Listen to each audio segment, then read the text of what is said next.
Baik, kita lanjut ke acara yang kedua, topiknya mengenai HIV. Selanjutnya, saya akan bacakan dahulu kurikulum VT-nya yang akan disampaikan oleh Dr. Ronald Jonathan, MSc, DTM, NH. Beliau lahir di Bandung 3 Agustus 1963. Saat ini berdomisili di Jalan Haji Muhammad Iskat, nomor 15 Bandung. Beliau, riwayat pendidikannya adalah alumni Fakultas Kedokteran Universitas Kristen Maranatha tahun 1991.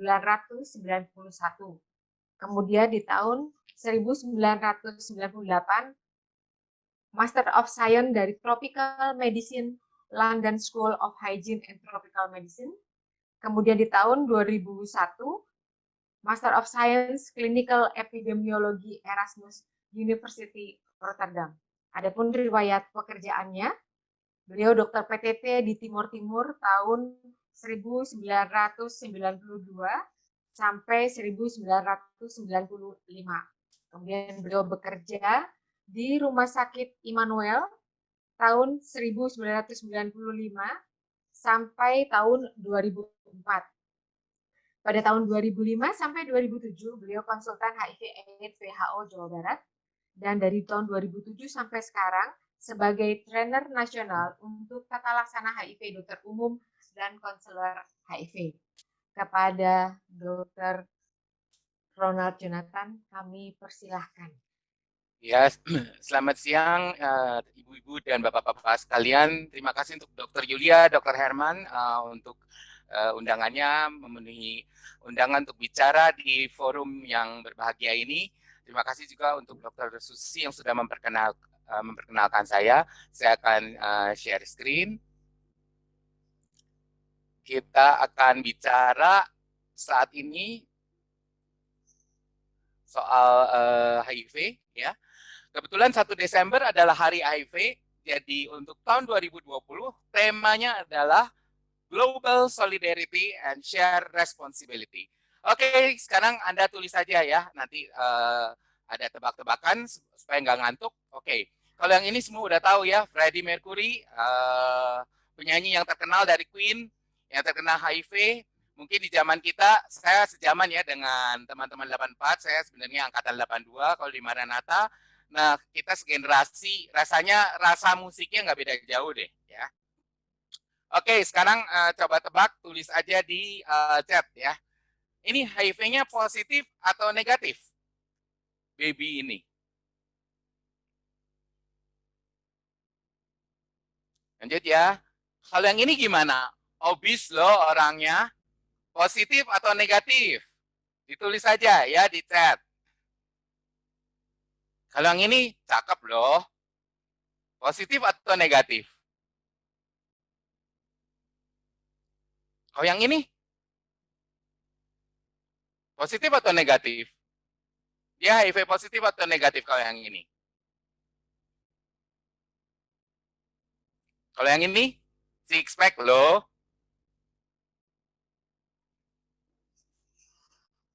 Oke teman-teman, kita bicara ya, kalau kita lihat seperti ini, macam-macam orang boleh punya persepsi macam-macam. Ya. Dan di sini yang saya mau ingatkan adalah dari sinilah awal adanya stigma. Kalau orangnya rapi, bersih, oh dia pasti HIV negatif. Kalau ini yang six pack ini katanya perempuan-perempuan suka lelaki six pack, tetapi lelaki six pack suka lelaki one pack begitu ya. Oke, kita lihat gimana sih HIV di Indonesia. Epidemiologi di tahun 2020 ini jumlah ODA itu kira-kira 540.000. Yang paling banyak adalah barat, di mana epideminya adalah epidemi meluas. Sedangkan kita di Jawa, di luar Papua dan Papua Barat itu epideminya adalah epidemi terkonsentrasi, artinya jumlah ODA dari populasi kuncinya masih kurang dari 5%.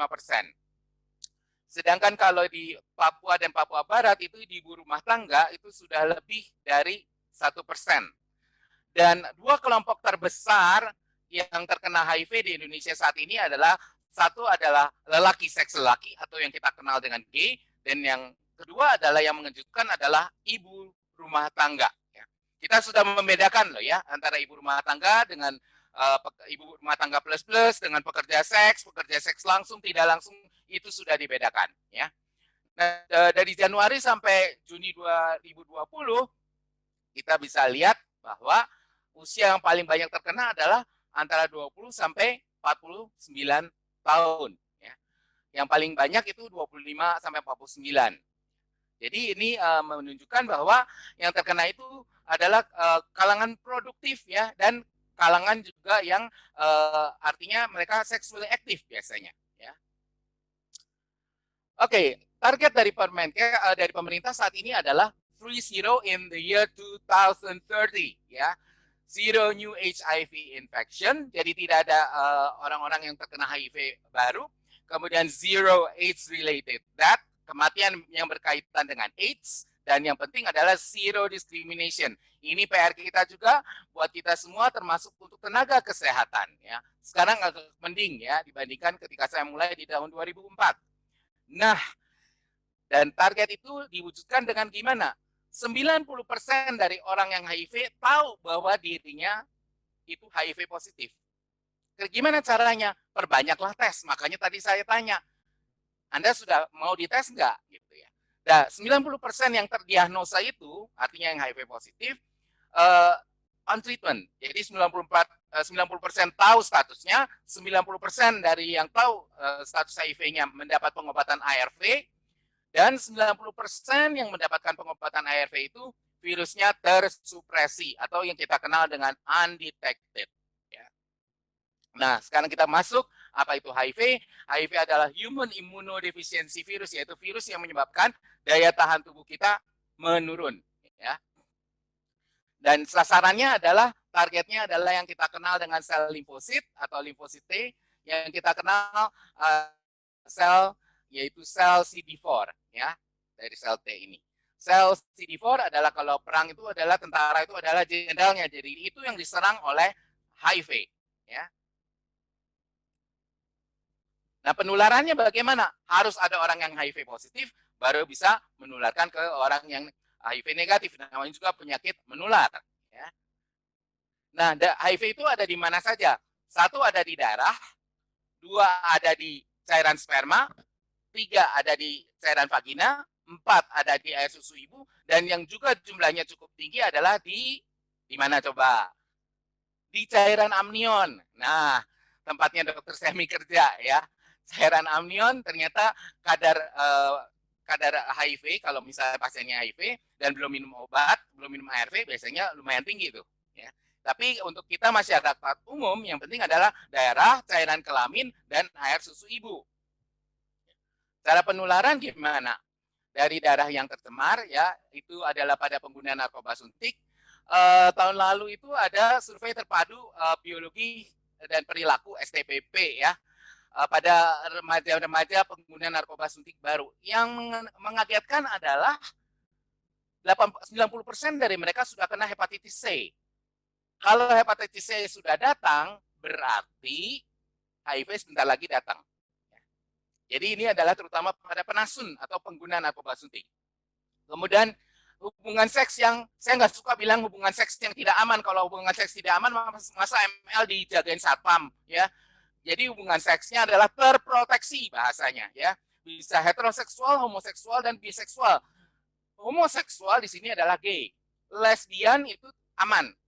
Klien-klien kita yang lesbian biasanya adalah lesbian pecandu atau sebetulnya dia biseksual.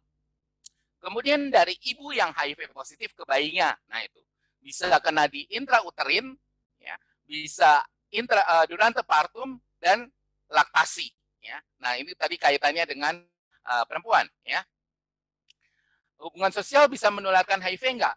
Hidup serumah enggak, berenang enggak, jabatan tangan enggak, makan bersama enggak, ya. Berpelukan enggak, ya. Berciuman enggak tuh, ya. Jadi ludah itu tidak menular ya. Kalau ludah mau menular itu butuhnya 1 galon aqua. Jadi itu tadi masih banyak yang belum tahu ya. Bahwa ludah itu tidak menular. Jadi makanan ya, piring segala nggak usah dipisahkan ya. Nah, gigitan nyamuk serangga juga tidak menular. Kalau enggak kita semua yang di rumah sakit juga repot ya. Udah urusan malaria, demam berdarah belum beres ya, sekarang ada COVID. Aduh, kalau aja HIV ditularkan lewat nyamuk, wah repot kita. Gimana perjalanan penyakitnya? Ya, perjalanan penyakitnya kita lihat infeksi. Misalnya seseorang berhubungan seksual, ya, berhubungan seksual, maka dia akan masuk nih, ya. Ini adalah sel ini adalah HIV-nya. HIV-nya ini akan masuk, akan ditangkap oleh dendritic cell. Ya, di dendritic cell itu ada reseptor CD4 dan koreseptor CCR5. Nah, kemudian dia akan ditangkap lagi oleh sel CD4. Ya, oleh limfosit yang ada reseptor CD4-nya, kemudian dia akan masuk ke kelenjar getah bening. Nah, waktunya adalah 2 hari. Ya. Kemudian selama 3 hari, dia akan masuk ke aliran darah, kemudian dia akan ke otak, ke limpa, kemudian ke gut associated lymphocyte tissue, dan ke kelenjar getah bening. Nah, ini menjadi angka keramat ya teman-teman. Buat teman-teman dokter, kita juga ini refreshing saja. Kalau kita kecelakaan kerja, maka kita harus minum ARV kurang dari 72 jam. Kemudian juga bayi-bayi yang lahir dari ibu yang HIV positif, dia juga harus minum ARV kurang dari 72 jam, biasanya dalam 12 jam pertama. Kalau kita kecelakaan kerja, berarti kurang dari 4 jam sih idealnya supaya virusnya belum masuk ke reservoir. Begitu. Nah, gimana perjalanan penyakitnya? Ya, nah, HIV itu biasanya dia ada 2 puncak nih. Waktu awal 3 bulan pertama dan akhir. Ya. Kalau awal kita periksa dengan tes antibodi yang ada di puskesmas atau di rumah sakit ya atau di lab swasta yang biasa, itu biasanya negatif. Kenapa? Karena antibodinya baru terbentuk kira-kira 1 sampai 3 bulan kemudian. Jadi kita selalu ngambil jarak yang terjauh. Nah, CD4-nya itu akan turun. CD4 itu sel kekebalan. Waktu permulaan dia turunnya sebentar, kemudian dia lama-lama dia akan normal kembali, kemudian dia akan turun. Ya. Definisi dari AIDS adalah orang dengan HIV dengan CD4 kurang dari 200 sel per milimeter kubik. Dan biasanya kalau sudah di bawah 200 sel per milimeter kubik, maka infeksi opportunistiknya atau penyakit penyertanya itu macam-macam. Ya. TB itu bisa menjadi koinfeksi, artinya terjadi pada CD4 yang normal atau pada CD4 yang sangat rendah. Nah, kalau sangat rendah atau di bawah 200 maka disebut sebagai infeksi opportunistik. Nah, ini AIDS ya, AIDS acquired immune deficiency syndrome. Ini adalah kumpulan gejala ya yang disebabkan oleh karena daya tahan tubuh yang rendah sehingga kuman-kuman yang lain bisa masuk. Namanya juga infeksi opportunistik. Ingat ya. Oke, kita lihat ya. CD4 itu kekebalan itu kita berusaha setinggi mungkin. Berapa sih kekebalan orang normal CD4? Itu adalah antara 1.500 sampai 1.500. 500 sampai 1.500. Ya. Kita berusaha supaya CD4-nya itu tetap tinggi dan jumlah virusnya rendah. Ya. Bagaimana caranya nanti kita akan bahas. Nah, kita lihat nih gejala keluhannya apa. Awal-awal ini adalah infeksi HIV primer. Mirip seperti hemorrhagic fever atau infeksi virus ya. Anda bisa lihat gambarnya seperti ini ya. Ini mirip-mirip demam berdarah kadang-kadang, tapi jangan semua yang dibilang seperti ini, wah ini pasti HIV, enggak ya. Itu harus dilakukan tes. Nah, ada beberapa penyakit yang terkait HIV. Ini bisa merupakan tanda awal manifestasi HIV di mana sistem kekebalan tubuh mulai melemah ya. Ini tidak otomatis menunjukkan seseorang terinfeksi HIV. Ya. Kita perlu curiga infeksi HIV, terutama apa? Kalau penyakit-penyakit ini sering kambuh atau sulit diobati atau ada perilaku risiko. Dermatitis seborrheic, nggak semua yang dermatitis seborrheic HIV ya harus dites ya. Kalau enggak reagennya habis, pemerintah bangkrut ya. Semua yang ketombean dites. Waduh, mungkin 90% atau 100% dari peserta webinar ini harus dites semua nih kalau urusannya ketombe ya. Kemudian dermatofitosis, ini juga bisa aja karena hygiene-nya nggak baik ya. Bisa karena Tinea corporis atau cruris. Onychomycosis ya, jamur pada kuku. Ya. Kemudian ini Cheilitis angularis ya. Ini biasanya berkaitan sama jamur ya. Ini kebetulan ada gambar yang dari foto yang dari Papua. Ini ada Scrofuloderma ya, buat teman-teman yang pernah di timur pasti familiar dengan ini ya. Nah, ini herpes zoster. Nah, buat teman-teman kalau misalnya ada orang yang kena herpes zoster terutama luas ya, lebih dari satu dermatom, jangan lupa untuk mintakan tes HIV ya. Mungkin saja ya, kemungkinannya lumayan ya. Banyak loh yang kena herpes zoster sebagai infeksi oportunistik ya. Kemudian ini penyakit kulit kebangsaannya ya, papular pruritic eruption ya. Gatal biasanya ada di lengan dan di tungkai ya. Ini papular pruritic eruption ya. Kehitaman ya, ada papul ya, kehitaman. Nah, ini ya, sering ini. Ini oral Helicobacter disebabkan oleh Epstein-Barr virus ya. Ini sih ntar juga sembuh sendiri kalau kekebalannya udah membaik. Yang jadi penyakit kebangsaan juga ini ya, apa? Yaitu lidahnya putih ya, putihnya kayak salju. Biasanya kita lihat juga di bawah lidahnya gimana, di langit-langitnya gimana. Ini adalah kandidiasis oral, jamur pada lidah ya. Kemudian ada kelainan pada gigi. Nah, sekarang kita lihat kalau AIDS itu bisa seperti apa ya. Bisa ada infeksi oportunistik tadi sudah disebut, yang sering adalah PCP ya, pneumocystis jirovecii. Sekarang dengan COVID malah jadi pusing kita ya, soalnya sama-sama GGA, ground glass appearance. Gimana ngebedainnya? Satu-satunya ya di swab gitu. Kalau di swabnya negatif, kemudian masih ada GGA, pasiennya kurus, ada batuk ya, ada sesek, saturasi O2-nya juga turun, mirip lah dengan COVID ya. Pikirkan kemungkinan pneumocystis jirovecii. Keganasan yang sering tadi Dokter Semi sudah bilang tentang kanker mulut rahim ya. Kalau di HIV dia berarti masuknya sudah stadium 4 atau AIDS. Kemudian HIV sendiri bisa menyebabkan nefropati ya, atau kelainan ginjal, atau kardiomyopati, kelainan jantung, dan juga demensia. Nah, ini adalah herpes simplex ya, yang lebih dari 1 bulan. Ini adalah salah satu kalau dia udah stadium 4 ya, ini manifestasi AIDS ya. Ini sarkoma kaposi agak jarang. Beberapa bulan yang lalu saya dapat itu ada di gusi ya.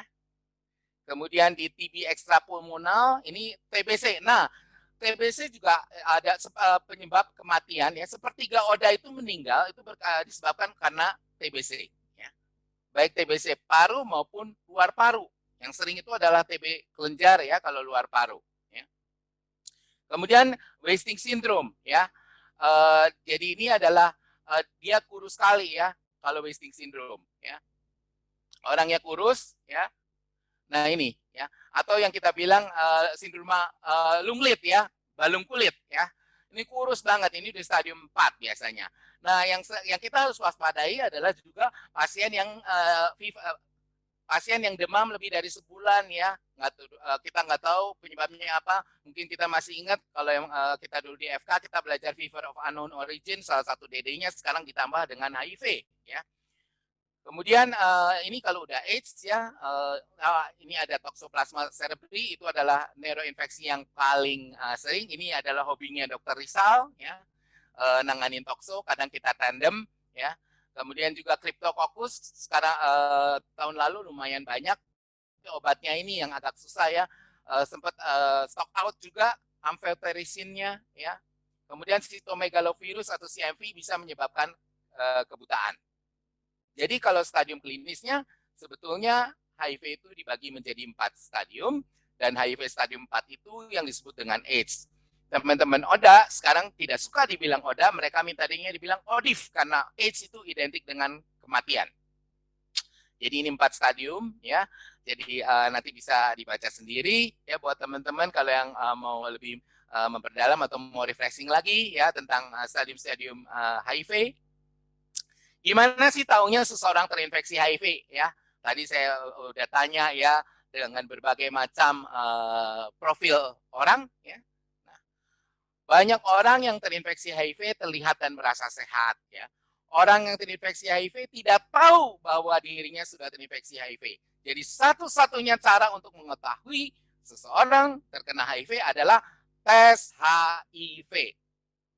Kalau dulu kita kenal dengan VCT, kemudian PITC, yaitu Voluntary Counseling and Testing, kemudian Provider Initiated Testing and Counseling, maka sekarang kita melakukan apa yang disebut dengan layanan tes HIV, ya. Yang ada di pemerintah kayak di puskesmas segala itu adalah rapid test. Kemudian kalau di lab swasta atau lab rumah sakit yang besar ada ELISA, Western blot sudah tidak digunakan lagi karena yang masih mengerjakan juga cuma RSCM dan itu pun sebulan sekali, harganya cukup mahal, rasanya tidak ditanggung oleh BPJS. Jadi kita cukup dengan rapid test kecuali ada hal-hal tertentu baru kita ke ELISA. Kemudian kita juga ada PCR RNA atau yang kita kenal dengan jumlah virus atau viral load. Nah, ini ditanggung oleh BPJS. Ya, ditanggung kalau orang sudah positif, minum obat 6 bulan minimal, maka akan dites jumlah virusnya bulan ke-6 dan bulan ke-12. Kemudian kalau dia baik, maka tiap tahun. Ya. Nah, siapa saja sih yang perlu dites HIV? Ya, di daerah yang kalau misalnya di Papua dan Papua Barat itu adalah semua pasien yang datang ke institusi kesehatan dianjurkan atau ditawarkan tes HIV. Bagaimana dengan di luar Papua dan Papua Barat? Nah, ini semua pasien TB ya, termasuk TB MDR, semua pasien IMS, infeksi menular seksual, semua pasien hepatitis B dan C, semua ibu hamil, pasangan ODA, artinya pasangan yang serodiskordan, artinya satu positif, misalnya saya HIV positif, istri saya belum tahu statusnya, maka istri saya dianjurkan untuk tes. Populasi kunci, siapa yang disebut dengan populasi kunci? Sekarang kita nggak bilang lagi WPS, tetapi PS ya, pekerja seks, ya bukan PlayStation, tetapi pekerja seks. Pekerja seks itu bisa laki, bisa perempuan, bisa transpuan atau waria. Kemudian lelaki seks lelaki, LSL ya, atau istilahnya gay. Bukan lelaki suka lelaki, kalau suka aja nggak apa-apa. Yang repot itu karena ngeseksnya ya. Kemudian tadi sudah dibilang transpuan, kemudian pengguna narkoba suntik, dan warga binaan pemasyarakatan atau WBP.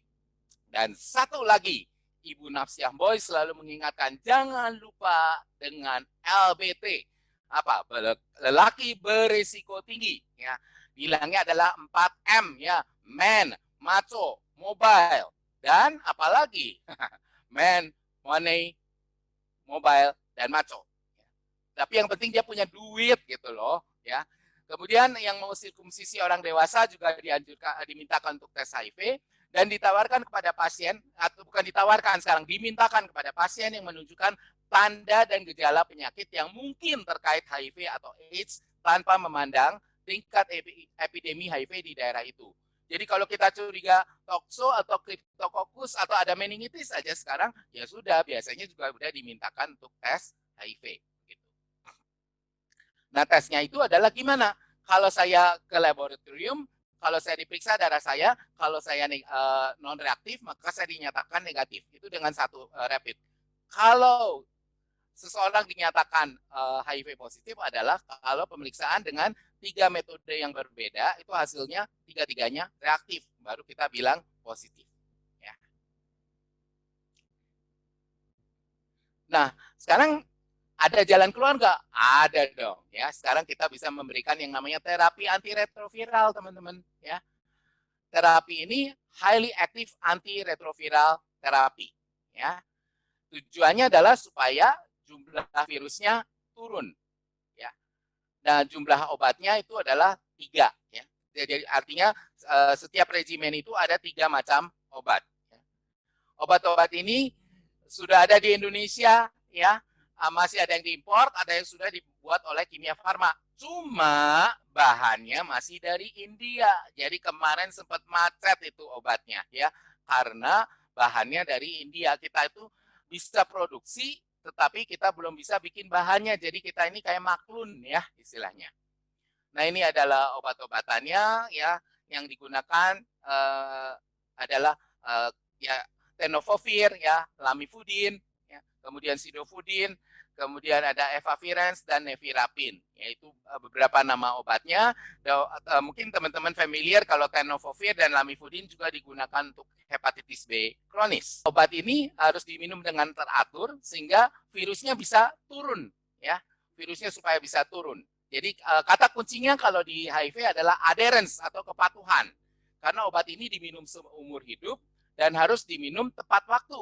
Jadi misalnya kalau per 12 jam, berarti kita nggak bisa bilang 2 kali 1, kita bilang 2 DD1 dalam tanda kurung pukul misalnya pukul 7 dan pukul 19 atau pukul 8 dan pukul 20. Nah, seperti itu. Dan harus pakai alarm ya. Toleransi terlambatnya maksimal sejam, nggak boleh lebih karena kalau nggak jadi resisten. Ya, tujuannya dari obat-obat ini adalah supaya virusnya turun dan CD4-nya atau kekebalannya naik. Ya, ini dampak pemberian ARV. Ya, ini Maret 2003. Nah, sekarang kita lihat Januari 2004, September, lihat orangnya udah berbeda sekali. Ya, kalau kita yang biasa ngelayanin HIV, wah kita udah lihat ya berat badan dalam 6 bulan bisa naik ya 16 kilo, 20 kilo, 10 kilo. Dan biasanya mereka ceria. Yang penting minum ARV-nya seumur hidup ya. Artinya ya kalau mereka ngeluh kenapa dok minum obatnya seumur hidup, ya sama aja kan, mirip-mirip kayak seperti penyakit yang lain seperti diabetes ya, seperti hipertensi, schizofren itu juga kan seumur hidup ya. Yang membuat penyakit ini sulit itu kan karena stigma diskriminasinya ya. Nah, bagaimana khusus untuk perempuan? Ini ada peraturan menteri ya tahun 52 nomor 2017 tentang eliminasi penularan HIV, sifilis dan hepatitis B atau triple eliminasi dari ibu ke anak atau ibu ke bayi ya. Penularan HIV itu 45% ya dari ibu ke bayinya. Kalau ibunya positif kemudian dia belum mendapat intervensi, maka resiko penularan dari ibu ke bayi adalah 45%. Jadi 1 dari 3 bayi yang dilahirkan oleh ibu yang HIV positif akan positif. Ya. Penularan sifilis, sekarang sifilis kongenital juga mulai muncul lagi ya, 67-90%. Dan hepatitis B itu kalau nggak diobati, nggak ditangani benar bisa resiko penularannya 95%. Ya. Nah, sekarang untuk ibu hamil, maka kalau misalnya di puskesmas, maka di pemeriksaan antenatal, maka pemeriksaan sifilis, HIV, dan hepatitis B itu disatukan dengan pemeriksaan lab yang lain. Kita sebutnya kalau di puskesmas ada 10T, maka ini adalah T8. Ingat ya ibu-ibu dan bapak-bapak, ibu-ibunya mayoritas, mungkin di usia-usia kita ini adalah usia di mana kita sudah mulai mau mantu ya. Jangan lupa kalau nanti mau anaknya mau merit, periksakan HIV-nya ya. Oke, biasanya periksa semua HIV. Nggak perlu dah, nggak baik-baik. Nanti kalau udah kejadian baru geger ya.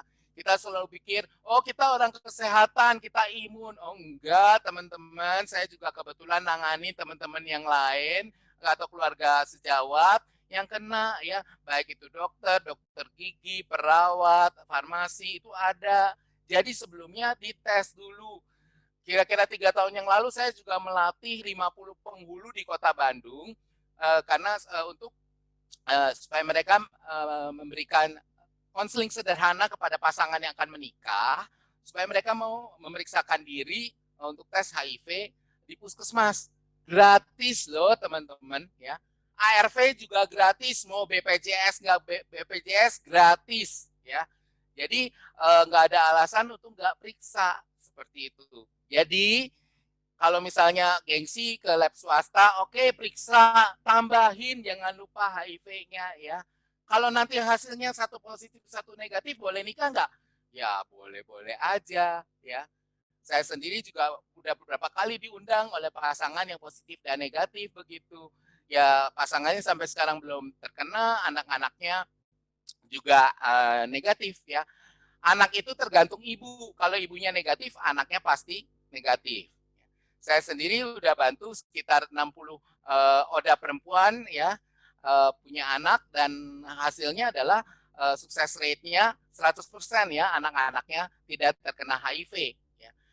Sebetulnya resikonya, artinya kalau dengan minum ARV saja, itu resikonya turun. Dari 45% itu turun menjadi 2%. Ya. Jadi bisa ya, kalau pasangan yang positif negatif mau merit juga bisa. Ya. Nah ini yang kita perlu lihat bahwa untuk tes HIV, ya tadi sudah dikatakan 3, kalau untuk ibu hamil segera minum ARV dan seumur hidup. Ya, untuk bayinya itu biasa diberikan ARV. Ya, atau antiretroviral, ya. Kemudian bisa memilih antara ASI eksklusif atau PASI eksklusif, tetapi tidak boleh mixed feeding, ya. Kemudian nanti akan dilakukan pemeriksaan pada 6 minggu. Sifilis juga, ya, kalau positif dilakukan suntikan benzatin penisilin 2,4 juta unit itu, ya, bokong kiri bokong kanan. Dan untuk tes hepatitis B itu kalau misalnya dia positif, maka bayinya akan diberikan imunoglobulin dan juga vaksin, ya. Artinya kalau ibunya yang positif, bayi yang lahirnya akan kemudian penanganan untuk ibunya adalah di SPPD, sedangkan untuk ketika partus bayinya akan mendapat suntikan imunoglobulin dan juga vaksinasi hepatitis B. Nah, untuk take home message-nya adalah tadi teman-teman, sebagian masih belum bilang belum mau dites. Tes, ya. Tes HIV itu adalah hak semua orang, ya. Itu bukan kewajiban tetapi hak. Jadi tolong teman-teman tes HIV, ya. HIV bukan suatu yang aib, ya. Yang harus dijauhi adalah virusnya, bukan orangnya. Oke, kita sama-sama bekerja bersama untuk menurunkan kasus HIV/AIDS di bumi Indonesia ini. Terima kasih, selamat siang. Terima kasih Dr. Ronald untuk presentasi yang luar biasa. Jadi mungkin kami jadi terbuka ya mengenai HIV ini.